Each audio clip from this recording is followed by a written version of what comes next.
Welcome into the best damn pod in the land. I'm Chad Stryker. With me, as always, Dan Dibjack. Dan, what's up, man? How's it going?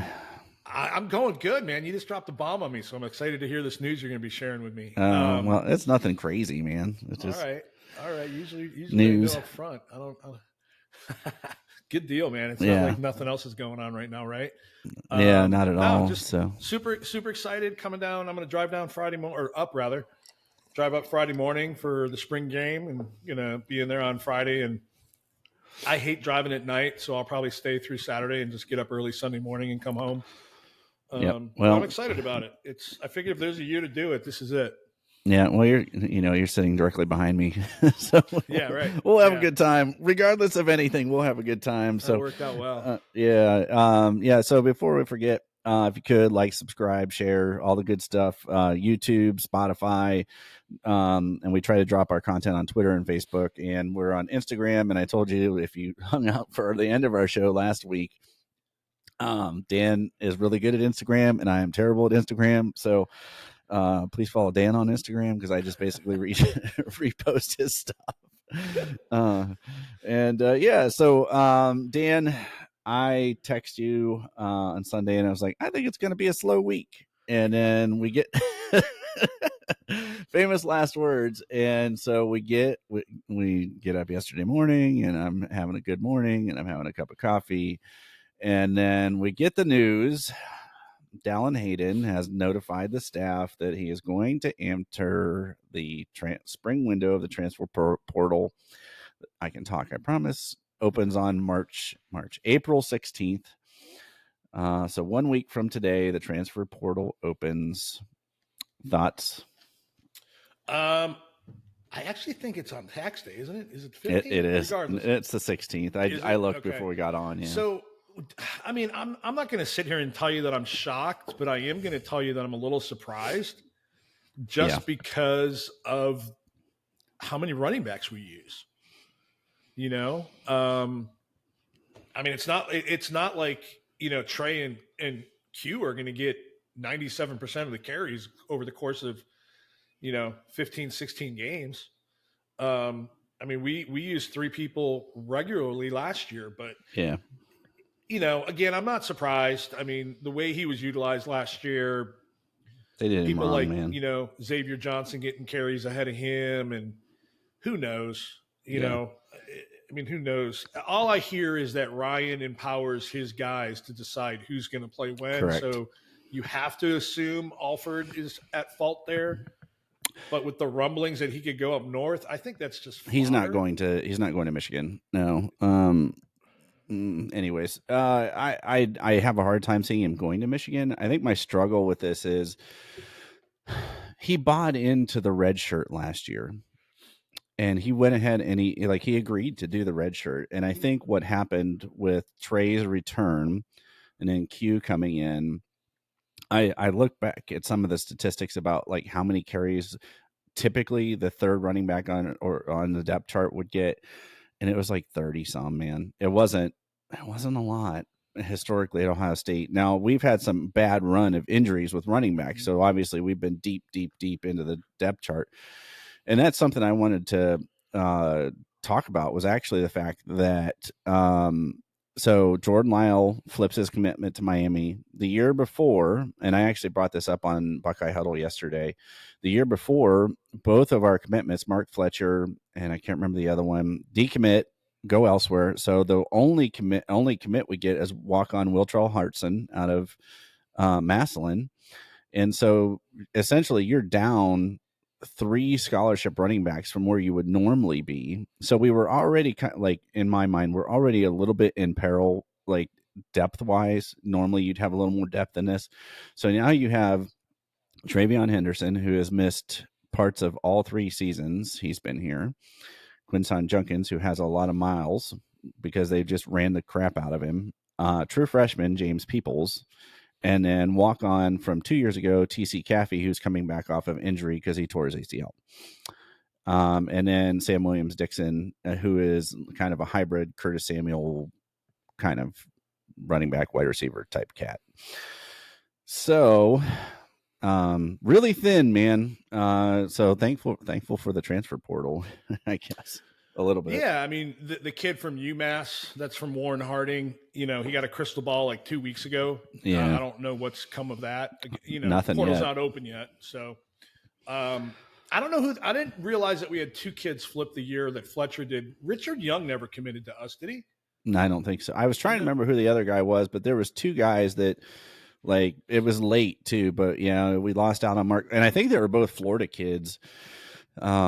I'd really have to go back and really look at it. But yeah, so we had, they were going to take two in that class and they didn't get any. And then they brought in Wiltraw Hurtson, and he's in the transfer portal, by the way. So yeah, a little concerning.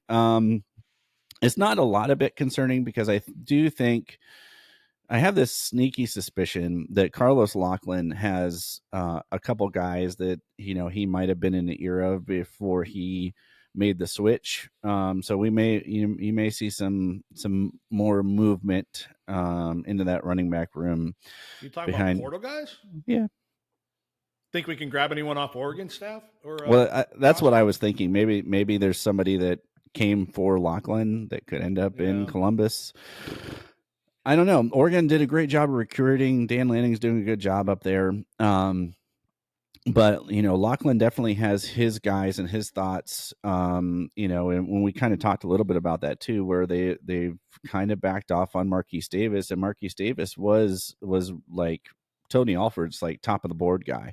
Yeah. So now Jordan Davidson is in there, and Bo Jackson seem to be the top two, and then I wouldn't be surprised if they didn't go after the kid from Westland in Columbus, who's currently a 3-star. His name escapes me, but he might be the third running back in the Columbus? class. Yeah, he's got 3 names too. Yeah. I tweeted about it yesterday, and I want to say it's like Fentrell. Anyways, I'll look for it, and we'll see what we come up with. But yeah, so I'm really bummed for Dallan Hayden. I feel like they mismanaged him, and it just Kentrell Reinhardt is the kid I was thinking of out of Columbus. Okay. I just feel like they failed him, and he's such a good kid. He's a quality young man, and it just bugs me. It just bugs me. I feel like they just, I don't know what is it? Like the guy single-handedly beat Maryland, and then he gets 2 carries in the Michigan game, and like what happened? Well, Alford was a seniority guy. Outside of Trey's freshman year, he pretty much leaned towards seniority. We saw it with Master Teague. Mayan. Chip came in as a transfer. Yeah. It's bizarre to me. It's really one of the most perplexing player utilization examples that I can think of that just I don't understand. Yeah, I mean, especially with the injuries that we had last year. I'm being a little more candid than I normally am about some of this stuff, but it's horseshit, man, and I don't like it, and I don't understand what happened, and because I for me, and this is just me, Dallan bought in. Like he bought in. He said, "Okay, I will redshirt. Okay, I will only play in 4 games this year, even though, I had a heck of a run the year before, and he played his butt off. He's done everything the program asked him to do, and here we are. So, failure. Do we know? Do we really know if he bought in though, or did he have a choice? Well, he said he wasn't transferring, and he said that he was willing to redshirt. Now publicly, he did. It just seems like he bought in to me, from 1,000-foot level. But it just bothered me. And maybe it's just because, we all have our people we root for, and I was rooting for him. I think he's special with the ball in his hands. And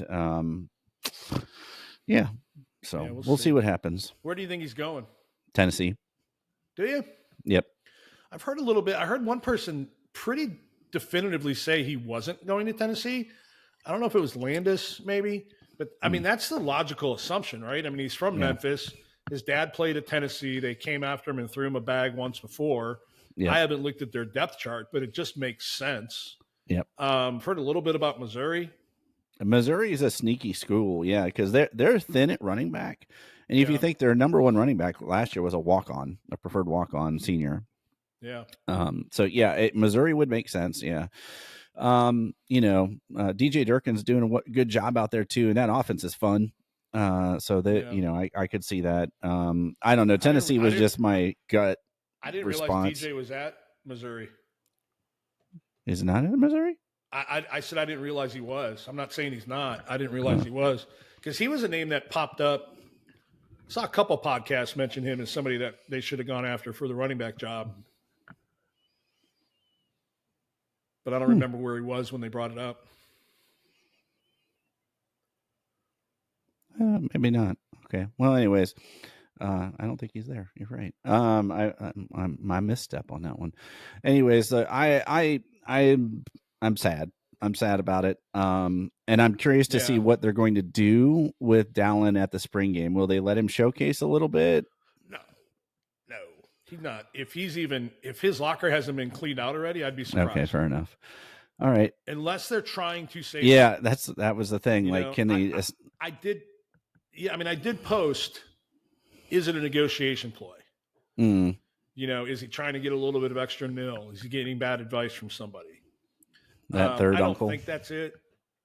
Yeah, I don't think that's it. But if he's gone, there is no. I mean, I'd be shocked if he's practicing, let alone his locker hasn't been cleaned out already, Yeah. Okay. All right. So unless they're trying to save him. I mean, I know we relied on J.K. Dobbins behind Mike Weber a few years ago. And thankfully we have Quinshon Junkins and Trey Henderson, but man, and I've talked about this and I brought this up before, like we get into Akron and Western Michigan. I wanted to see Dallan and James and TC Caffey and Sam Williams-Dixon get some run in those games just to save some tread on the tires. So sure. And like I said, I pitched you the idea of just doing wholesale changes for the second team and letting them come in and get some reps. So, yeah, we'll see what happens. But I would not be shocked if Ohio State went out and brought in 2 running backs in the transfer portal now that Dallan Hayden is leaving. I expected them to bring in 1 anyways, so I wouldn't be shocked if they brought in a couple, not even a little bit. Yeah. Well, something that just kind of that ran through my head. I sure hope this doesn't influence the QB1 decision. In the sense that I hope. I mean, I know we're going to get into this again because we always do, but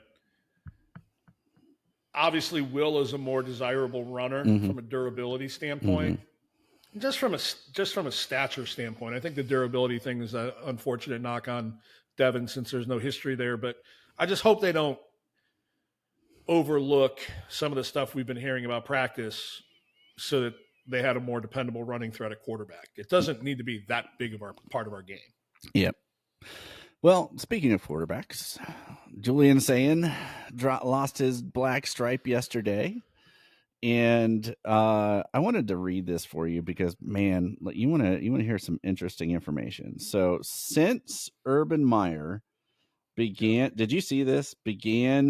doing the black stripe in 2012, quarterbacks, the dates that they lost their black stripe: Keen Holtz, September 28th, Devin Brown, October 6th, McCord, August 12th, Jack Miller, taking it back a little bit, October 21st, same with Stroud, October 21st, Matthew Baldwin, October 17th, Tate Martell, Tathan, August 19th, Haskins was the 17th, Burrow, August 13th of his redshirt freshman year, Stephen Collier, August 21st, Joe Thomas Barrett the third or fourth or whatever, August 23rd, and Cardale, August 20th.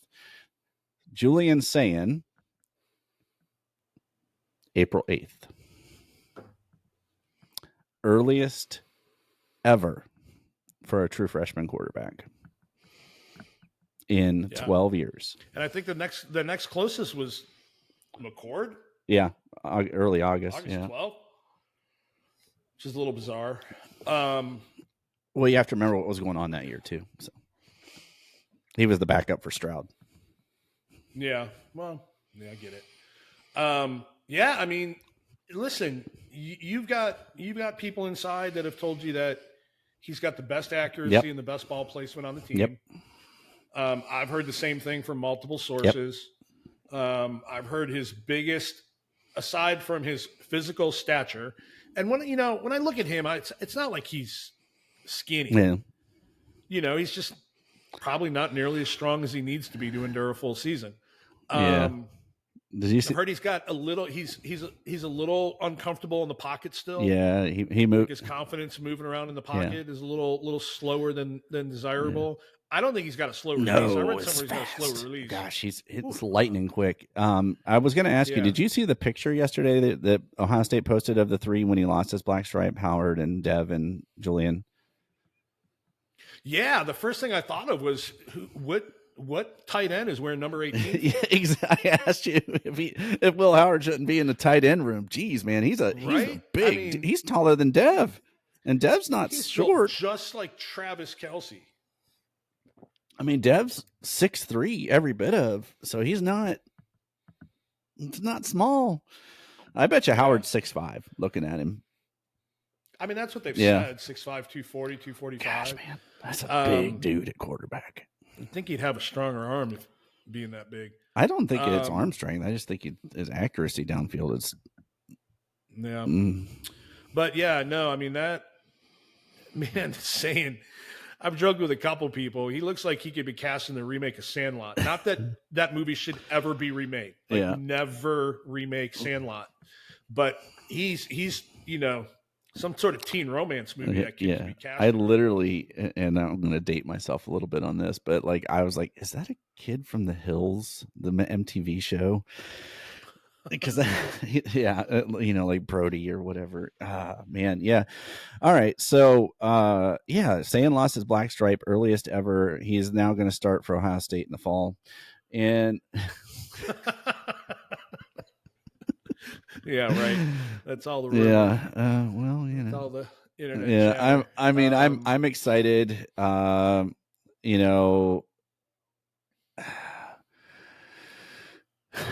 think I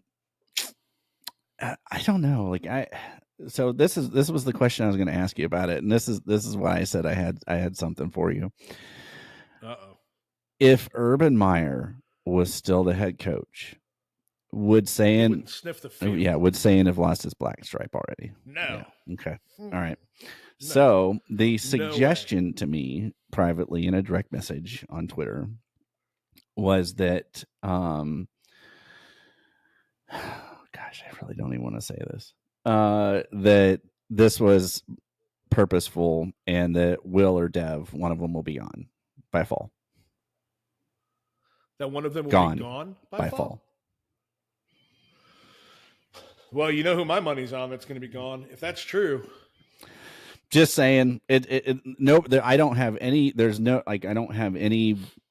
I have no inside knowledge about that. It was a suggestion made to me and I was like, okay, that's out there, but and I, so I don't have anything to substantiate that. I don't think that's earth shattering. I mean, there's a lot of people that are saying, for like the last 10 days now, maybe 2 weeks, they're saying that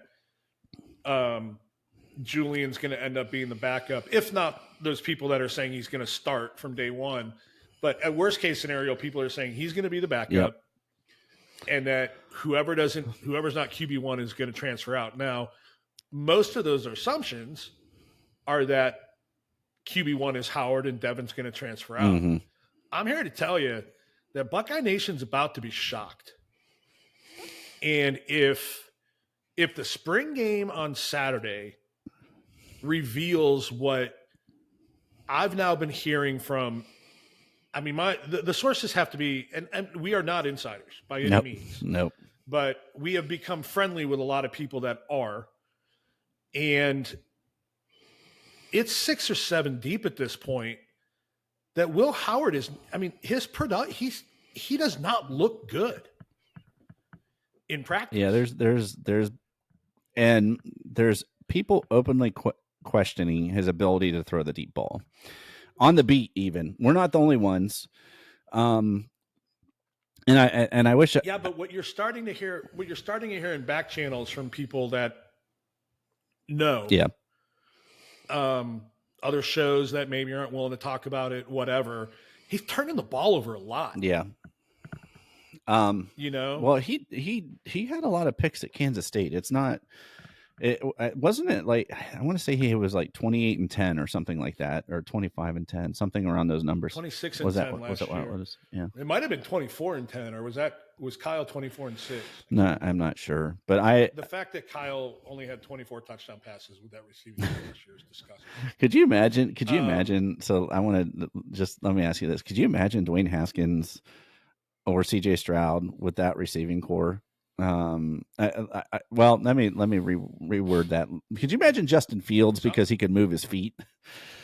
Right. Yeah, Yeah, unreal. But I mean, and then I heard another nugget yesterday that really kind of caught my eye is that number one, everybody's assuming that he got $1 million.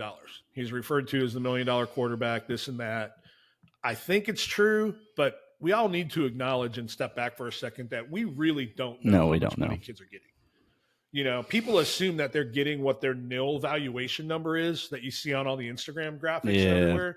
Like, that's an algorithm that takes into account their potential earnings based on their social media engagement. So, I mean, Shador Sanders is not making $5 million a year, right? Nah, but he bought his mom a house. Yeah, he did. I still think Dion bought that, and they just made it look like he did. But I don't know what. I mean, I heard yesterday that his money might not be payable until August 1st. That's That it's not like he's already been paid. That he like that payment's supposed to be made on August 1st, and which is interesting. Makes you think that if true, people were hedging their bet a little bit. delayed payment. Yeah, You know, yeah. I certainly know. I do know this for a fact, and people may or may not believe this. We did not get Cam Ward because he wanted a guarantee that he was starting, and they weren't willing to give him a guarantee. I'm glad we didn't get Cam Ward. If you follow me on Twitter for any time, you know that. Will Howard did not get he has no guarantee either as far as a starting job goes. Well, there were, and everybody's assuming that he is, but man, I think Buckeye Nation's going to be surprised at what we see on Saturday. Yeah. So when we first started talking about this too, if you go back, there was really only one guy in the portal that I was 100% sold on, and that was Michael Pratt. Now he's going to be in the draft. When they started talking to Riley Leonard, I was like, okay, I could kind of see that, but yeah, Michael Pratt is from Tulane, is who I wanted Ohio State to get if he was going to enter the portal and not the draft. Will Howard is kind of like a second tier person to what I like. He was in my running for people I was interested in. I shouldn't say second tier. That's not a nice thing to say. Yeah. But he was in the running for people I was interested in. But okay, well, I mean, yeah, I don't know what to think. I knew that I would get some people going with the Julian saying thing, but I really am starting to feel like he's really talented. And there are people that, are clamoring to see him immediately because, and I heard this on Menace, and I don't listen to Menace a lot. So if you guys know me, I don't like the language. But they basically said that last year between Dev being hurt and then McCord, Day kind of picked, just kind of went eeny, meeny, miny, mo. You're the better of the worst, I guess. I don't know what I can't remember how exactly they worded it, but because Dev wasn't quite right yet. And so does, if he's right this year, does Ryan Day just go, all right, let's do it? Well, you know me, I hope so. Yeah. Yeah.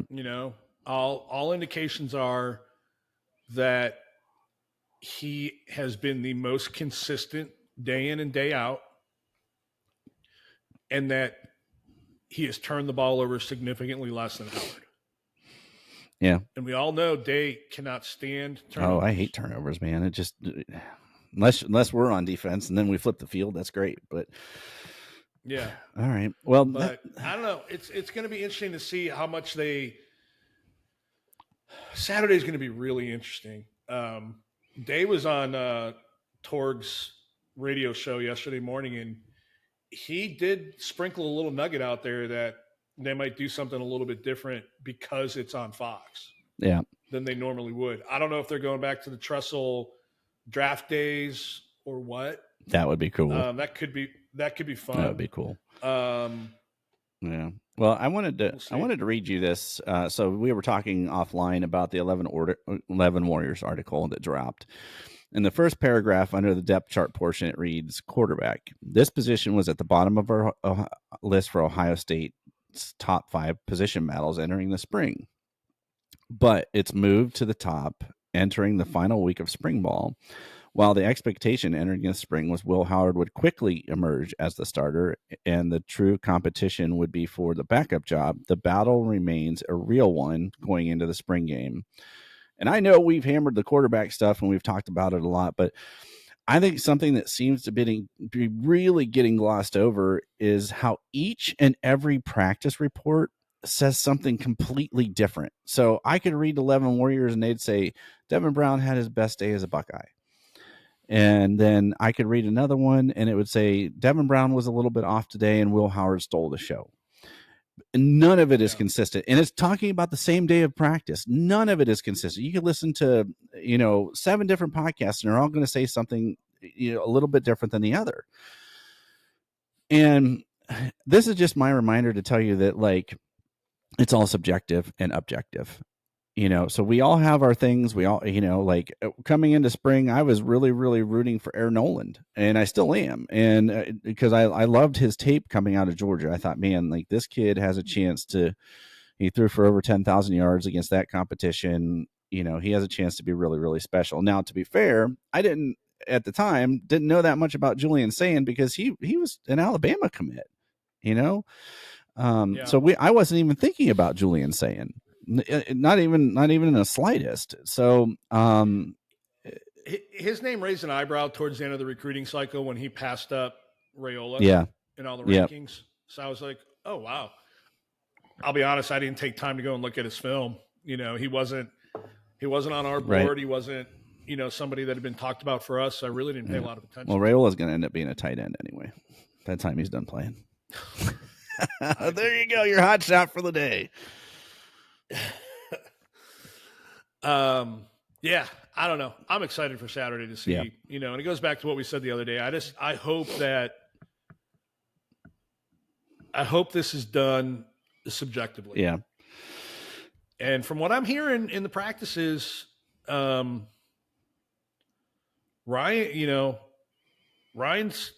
starting to favor the person that's most consistent and is performing, let me rephrase that. I'm going to say plural. He is starting to favor the players who are more consistent and aren't turning the ball over. Yeah. Fair enough. I hope that's a Chip Kelly influence, right? Yeah. And I've said this before, and I'm going to use this analogy because I love it. I've always said there's 2 things that can be true. You either are pregnant or you're not. Can't be in between. Ooh, and, I got a story for you. But with the quarterback, they either are or they aren't. So they either are the guy or they're not. And so, like maybe I'll piss people off with that analogy, but like they either are the guy or they are not. And I hope that Ryan Day lets us see what we're hearing about from a variety of places, whether they are or are not the guy. And I told you last year when I watched Kyle McCord in that spring game, it might have been the most bummed I've ever felt leaving a spring game. And that's saying something.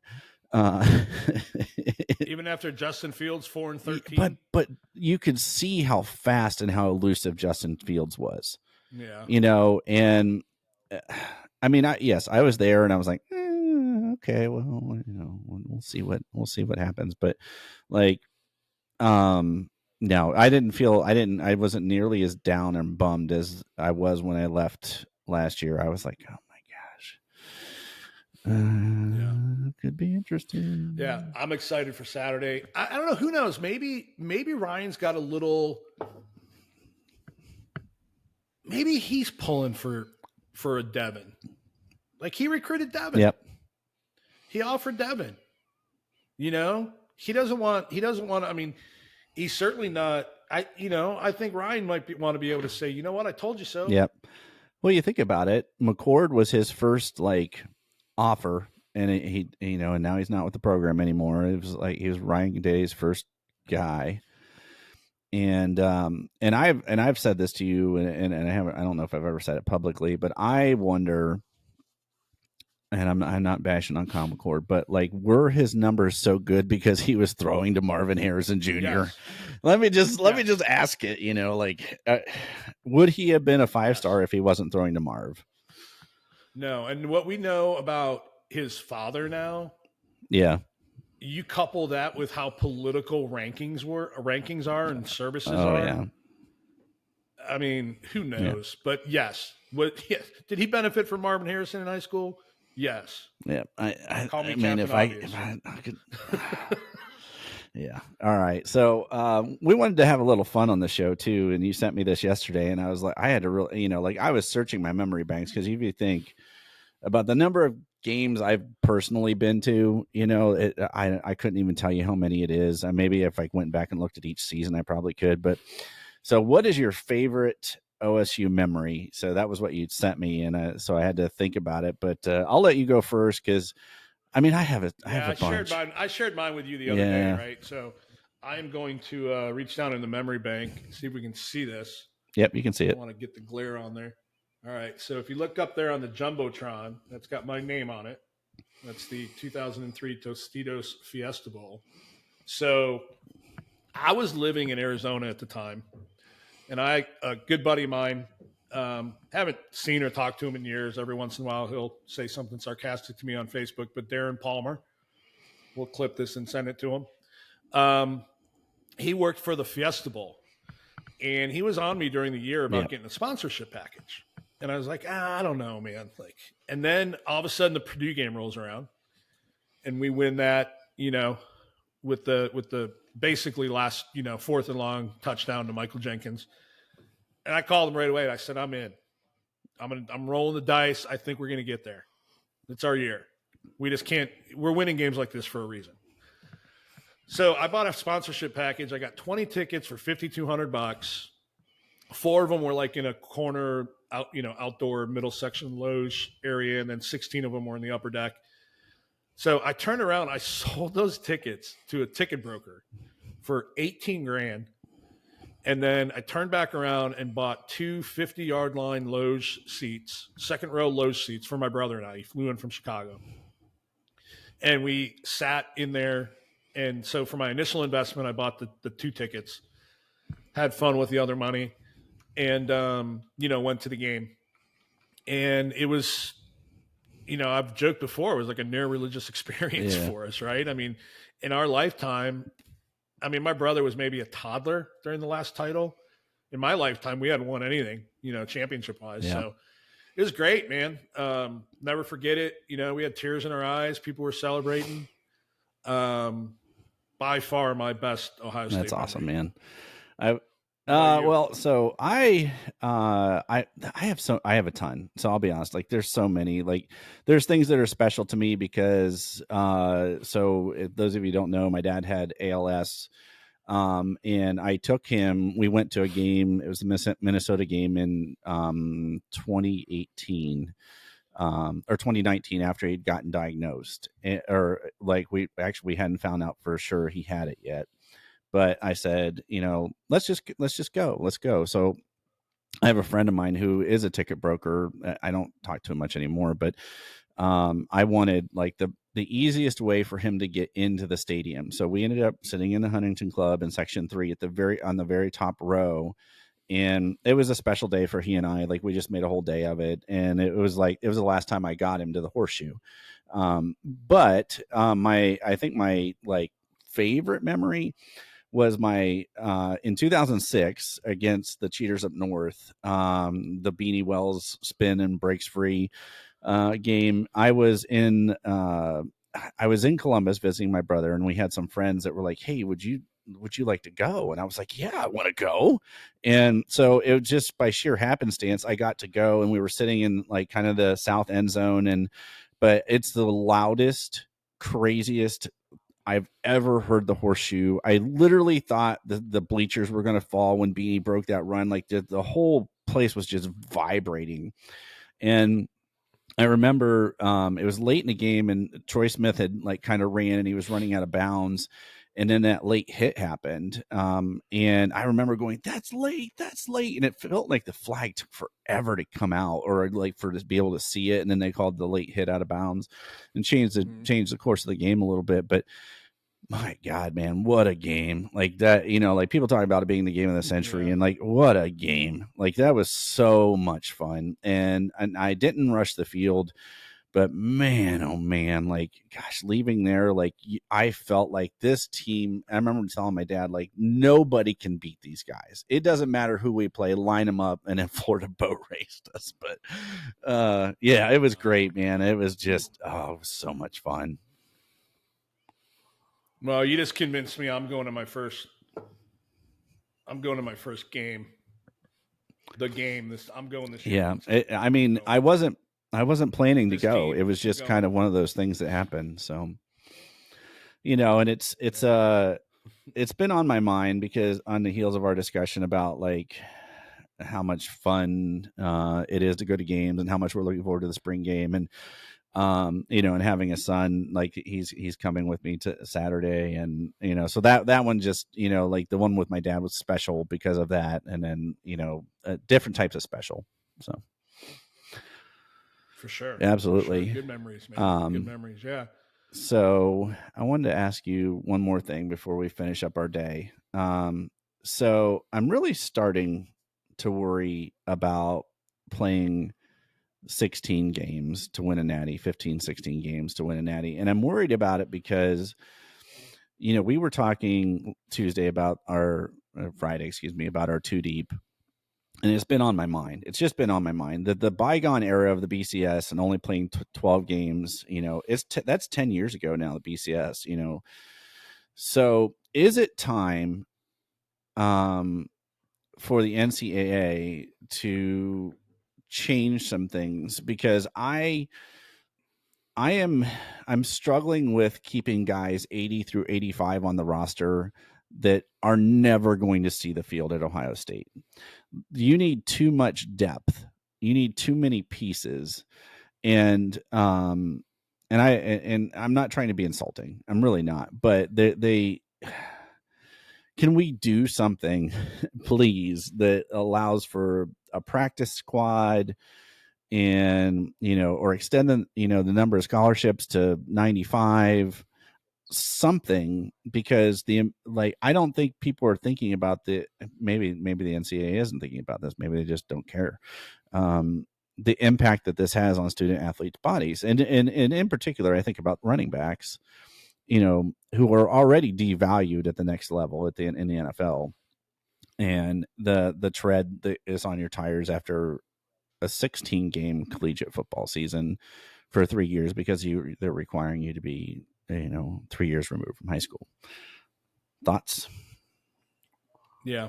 Well, so here's the deal. I've put a lot of thought into this too, and I've really talked about the fact that it's going to be a long ass season now. But if you actually step back and think about it, if you're a conference champion in one of the remaining big four, you're really only playing one more game than you would otherwise, right? Because you got your 12-game season, you got your conference championship. If you won your conference, you paid in your conference champion. That's 13. Semis were 14. Champion was 15. So it's one extra game, right? Where it really, if you don't win your conference championship and you make it to the final, of the 12-team playoff, that's when you hit that 17th Yeah. So game. So when you look at it that way, however, what you're saying is 100%. There's tremendous value to it. I think it's going to come down to self-monitoring, and it's going to be playing three running backs, four running backs instead of two or three. Well, that's what I'm getting at. So let's say this. Let's say, hey, you've got to play. Let's pretend we're Ohio State last year, and so we don't win our conference, but we make the playoff. We're the 10th seed. Where were they? They weren't 10th, 8th, 9th. Yeah. So they're going to play an extra game. I want to say we were 6. It was 6 versus 9, wasn't it? Something like that. Top 10, regardless. But you in order to keep your guys healthy, you're going to have to rotate some and take some miles off where you can. And so you need guys that are in the 3 deep to play the last 7 minutes of the fourth quarter against Western Michigan, because you're winning 49-10. And those are the kind of things I've been thinking about, where I'm talking about like those guys from 80 to 85, maybe 75 to 85 on the roster. And I don't know personally, there's probably a pretty big talent gap there. That's probably the reason they are where they are, or they're young.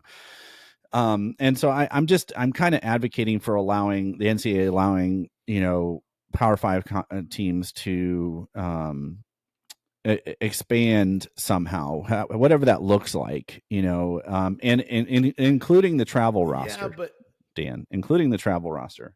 Well, the travel roster, I think, is an easy one, right? Because what is it now? I wanted to say it was like kids? 60 something, 65. Okay, so the travel roster, that's an easy one, right? Now, some schools are going to say the cost that's associated with it, they can't compete, blah, blah, blah.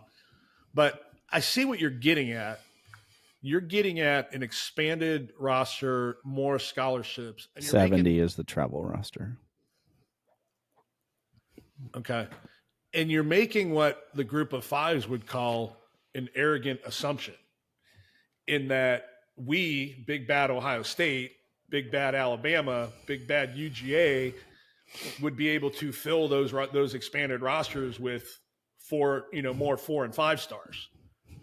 But at the end of the day, it's still only 11 on 11, right? So kids are going to go where they're going to play. But yeah, no, I hear what you're saying. Just something I've been thinking about. It's something to look at. They're not going to cut back games. No, the money's too big. It's too big of a money grab now. It's turned into what it's turned into. No, I'm thinking about player safety a little bit, and I was going back and I was thinking about I was trying to remember who it was, but it was a few years ago, and we were playing at Maryland, and it was cold, it was rainy, it was a night game. We were winning by a ton, and somebody that it might have been a redshirt freshman, somebody I was really, I remember he was a running back. What the heck was his name? And he was I really thought he was going to be really, really good, and he blew his knee out playing special teams because the travel roster was so far down. And who the heck was it? He ended up medically. It's been a few years. He ended up medically retiring from football. Marcus Crawley. Oh, Marcus Crawley. Florida Gatorade Football Player of the Year. Got hurt and just in a meaningless rep in a meaningless game. When you're up, gosh, I think we were up 56 to something. I mean, it was before Maryland gave us any kind of a problem. And those are the kind of things I'm talking about. And so, I'm not trying to devalue anybody's knee, but I would have preferred it was not him. It's just one of those things. Yeah. Football's violent sport. It is what it is. Yeah, violent sport is what it is. I mean, if we're worried about player safety, the first thing we do is put grass back. Please in do that, guys. Please. No, they're not going to do it. Don't see it happening. Not now, anyway. After they just redid it. But yeah, no, I hear what you're saying. I mean, there's a lot of things to consider. It's there's so Yeah. much that's going I to be know it's a different weird tangent. 2, 3, It's a 4, weird 5 years tangent. from now. I know we don't. Yeah, I know we don't have it on our list, and I know we're not going to get in the weeds about it, but the whole Super League thing that came out the other day about these guys that are working behind the scenes. Now, considering the power that is involved with that, I do think something's going to come out of it. I don't know if their whole relegation thing, but man, that would be fun, wouldn't it? That would be, yeah, it would be Have interesting. relegation in college football. It'd be I don't interesting. know how I you just don't do know how it. they. I mean, I don't want to say I don't know how they pull it off. I mean, they pull it off in Yeah. $1 billion sport. So there was one more thing from that article, Dan, that I wanted to read, and I saved it for last because I don't want to bury it, but I don't know how much credence to give it. So the number 3 position that Lemon Warriors was most concerned about was wide receiver. With Emeka Ibuka back to lead the receiver group and Carnell Tate expected to move into the starting role this season, Jeremiah Smith and Brandon Innes are believed to be competing for the 3rd starting spot at wide receiver. But it's becoming harder and harder to envision a starting lineup that does not include Jeremiah Smith. And so my reason for asking you that is, will Smith leap Tate? Or can we go with our dream scenario, which you and I have talked about, Carnell Tate and Jeremiah Smith on the outside and move Emeka to slot? I think that's what we're going to see. Me too. Candidly, yeah. That one-handed catch, though. Jeez. And who knows? I mean, I could see. I can see Chip going forward. Yeah, we've talked about that, how he likes to pull a wide receiver to block anyways. Well, not just for that, but just to open up the run lanes. I mean, I'm hearing some really cool stuff about the way he's scheming up in the run game and stuff like that, and it'll be interesting. I think it's going to be more vanilla on Saturday, but who knows? Maybe we put on a show. It's not like, it's not all on film after the first game anyways, right? But I don't know. I mean, Tate's already dinged up, or not Tate, Innes. Jeremiah's not leaping Tate. I think Tate and Emeka are penciled in as starters. I think it's about him and Innes. Innes is dinged up a little bit. I think you take care of him on special teams to make sure that he stays involved. And then, there's just going to be a rotation, if those guys run a 40-yard, go route, they're coming off the next play, and whoever's on the sideline is coming in. Yep. Yeah, he's going to get some run. Both he and Innes are going to get some run for sure. Yeah. Okay, well, that makes sense. I don't know. So here's my thing is, I think, and this goes back to the Dallan Hayden thing, I don't want to do a disservice to Emeka Ibuka, because I do think he can play on the outside. He does it well. I think he probably is in the better mold of Jackson Smith and Jigba, where they move him around in a slot and just let him just, physically dominate people, and just, because he's such an amazing route runner. He's so clean and so smooth out of his breaks. So, I don't want to do a disservice to him by saying, okay, well, you can't play on the outside anymore. But, well, and who's to say that he could? JJ he's big can't dude. Move inside too. Yeah, just line him up at tight end. Yeah. And for that matter, he's tall. A big dude. Mm-hmm. The lack of Carnell chatter, I think people are going to remember Carnell Tate. Really. That diving catch he made against Michigan when McCord just basically spiked the ball into the ground, but he somehow caught it, was something else. Yeah. All right, man. Well, any last words from you? We've hit that 50-minute mark again, which I've been trying not to, but we always get into this fun stuff. Yeah. Yeah. No, man. Good show. Like and subscribe if you're still listening to us. Share. We get way more views than we get subscribers. So we appreciate you watching us. If you could help us out and hit that subscribe button. And if you're coming and you're still listening, if you're coming to the Horseshoe, and you want to come up and say hi, don't be afraid. Like, if you see us and you recognize us, we'll be in the Huntington Club. So if you see us, come say hi. I'm hoping to bump into a few people. I like to meet people. So come by and shake hands and high five us, or tell us we're idiots, whatever, whatever feels good. And but I'm excited to be back watching football in Columbus on Saturday.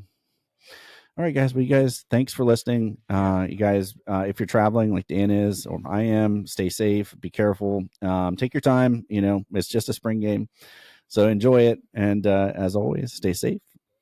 Go Bucks. Go Bucks.